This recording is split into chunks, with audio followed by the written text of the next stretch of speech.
तर काही वेळापूर्वी सांगलीमध्ये जनतेला संबोधित केल्यानंतर आता मुख्यमंत्री देवेंद्र फडणवीस इचलकरंजीमध्ये पोहोचलेले आहेत। इचलकरंजीत भाजपचा हा रोड शो सुरू आहे, ज्याचं नेतृत्व करताय मुख्यमंत्री देवेंद्र फडणवीस। इचलकरंजी महापालिकेसाठी पहिलीच निवडणूक होते, नव्यानं स्थापन झालेली ही महापालिका आहे। त्यामुळे या महापालिकेची पहिलीच निवडणूक आहे आणि या निवडणुकीत प्रचारासाठी मुख्यमंत्री देवेंद्र फडणवीस हे मैदानात उतरलेले आहेत। मुख्यमंत्री फडणवीसांचा रोड शो सुरू आहे आता इचलकरंजीमध्ये। काही वेळापूर्वीच त्यांनी सांगली महापालिका निवडणुकीचं रणशिंग देखील फुंकलेलं होतं, प्रचाराला सुरुवात केली होती, जोरदार भाषण देखील तिथे केलं, अनेक मुद्द्यांना स्पर्श केला आणि त्यानंतर आता इचलकरंजीमध्ये मुख्यमंत्री देवेंद्र फडणवीस पोहोचलेले आहेत। इचलकरंजीत सध्या रोड शोचं नेतृत्व मुख्यमंत्री फडणवीस करतायत।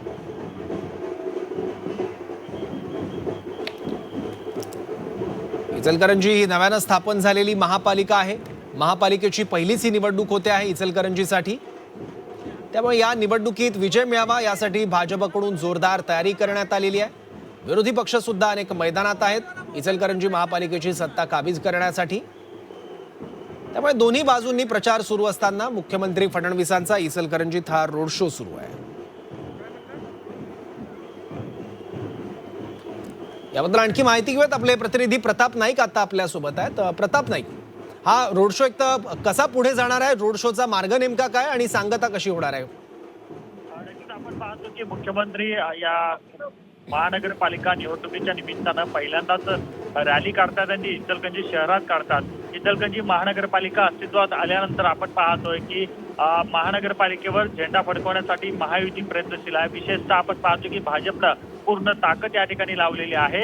इचलकरंजी शहरातील शाहू पुतळा आहे त्या ठिकाणाहून रॅलीला सुरुवात झालेली आहे। त्याच्यानंतर ही रॅली जी आहे ते आपण इचलकरंजी शहरातील गांधी चौकात त्या ठिकाणी जाऊन संपणार आहे। पण एकूणच आपण पाहतो जवळपास 1 ते 1.5 किलोमीटरचा हा रस्ता आहे। त्या सर्व रस्त्यावर मोठ्या संख्येनं भाजपचे कार्यकर्ते जमा झालेले आहेत आणि एकूणच आपण पाहतो की इचलकरंजी महानगरपालिकेवर भाजपचा झेंडा कशा प्रकारे फडकेल त्याची रचना जी आहे ती करण्याचा प्रयत्न या ठिकाणी केलेला आहे। आपण पाहतो की भाजपचे आमदार राहुल आवाडे यांच्या नेतृत्वाखाली या ठिकाणी निवडणूक लढवली जाते आणि त्यामध्ये सर्वाधिक जागा ज्या आहेत त्या आपण पाहतो की महायुतीमध्ये भाजप या ठिकाणी लढताना दिसते। त्यामुळे पूर्णतः ताकद जी आहे ती लावण्याचा प्रयत्न या ठिकाणी दिसून येते।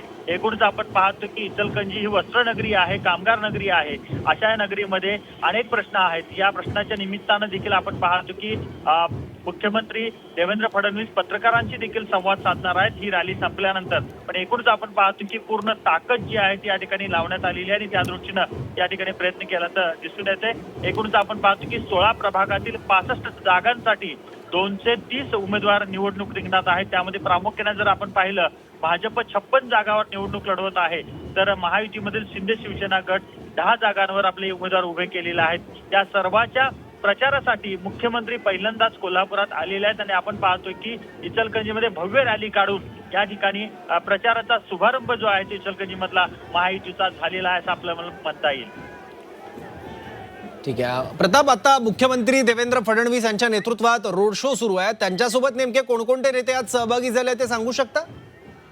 आपण पाहतो की त्यांच्यासोबत प्रामुख्याने सुरेश हळवणकर जे भाजपचे ज्येष्ठ नेते आहेत इचलकरंजीमधील, माजी मंत्री आणि त्याचबरोबर भाजपचे नेते या ठिकाणी आपण पाहतोय प्रकाश आवाडे देखील यामध्ये सहभागी आहेत। आणि दुसरीकडे आपण जर पाहिलं तर आमदार राहुल आवाडे हे देखील यामध्ये स्वतः या ठिकाणी रॅलीमध्ये दिसतात। एकूणच आपण पाहते पूर्णतः शक्ती प्रदर्शन करण्याचा प्रयत्न या ठिकाणी दिसून येतोय।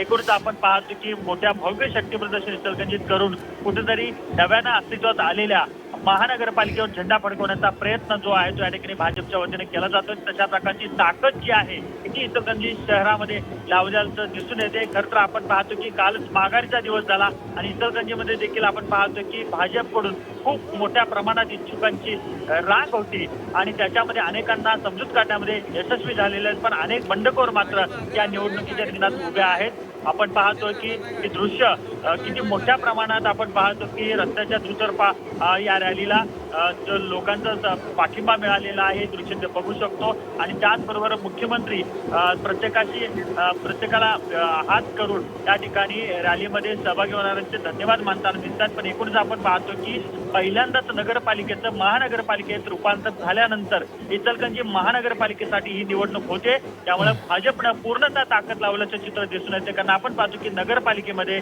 भाजपचाच नगराध्यक्ष यापूर्वी होता आणि आता सुद्धा महापौर आणि एकूण सत्ता जी आहे ती भाजपची व्हावी यासाठी या प्रयत्न केला जात असल्याचं दिसून येते. त्यामुळेच आपण पाहतो की सांगलीमधली जनसभा घेतल्यानंतर मुख्यमंत्री थेट इचलकरंजीत पोहोचले आणि या ठिकाणी आपण पाहतो की भव्य रॅलीला या ठिकाणी मुख्यमंत्र्यांनी उपस्थिती लावलेली आहे. जवळपास इचलकरंजी शहरातल्या मध्यवर्ती भागातून हा सर्व रस्ता जातो आणि त्या रस्त्यावर आपण पाहतोय की मुख्यमंत्री या ठिकाणी रॅलीमध्ये सहभागी होऊन या ठिकाणी आपण पाहतो शक्ती प्रदर्शन करताना दिसतात. कारण आपण पाहतो की राहुल आवाडे म्हणजे या ठिकाणचे भाजपचे आमदार आहेत, त्यांनी पूर्णतः ताकद जी आहे ती झोकून दिलेली आहे आणि मुख्यमंत्र्यांची त्यांना साथ लाभते. त्यामुळे कशा प्रकारचा रिझल्ट येणार पाहणं महत्वाचं असणार आहे. पण दुसरीकडे आपण पाहतोय की शिवशाहू आघाडीच्या काँग्रेस असेल किंवा शरद पवार राष्ट्रवादी पक्ष असेल त्यांच्या माध्यमातून आपण पाहतो की एक तगडं आव्हान भाजपासमोर उभं केलेलं आहे. त्यामुळे आपण पाहतो की म्हणावी तितकी इचलकरंजी महानगरपालिकेची निवडणूक देखील सोपी आहे असं आपल्याला म्हणता येणार नाही. पण दुसरीकडे मात्र आपण पाहतो की भाजप मात्र पूर्ण ताकदीनिशी इचलकरंजी महानगरपालिकेवर झेंडा फडकवण्याच्या दृष्टीने प्रयत्न करताना दिसत आहेत आणि त्याची ते थेट आपण दृश्य पाहतोय. कारण आपण पाहतो की आज कोल्हापुरात रवींद्र चव्हाण भाजपचे प्रदेशाध्यक्ष आहेत, तर इचलकरंजी शहरामध्ये या ठिकाणी मुख्यमंत्री आपण पाहतो की रोड रॅलीच्या निमित्ताने या ठिकाणी लोकांची संवाद साधताना दिसत आहे. ठीक आहे, बरोबर. अगदी विधानसभेची निवडणूक वाटावी अशा पद्धतीनं सगळं प्रचाराचं स्वरूप पाहायला मिळतंय. प्रताप, धन्यवाद या माहितीबद्दल.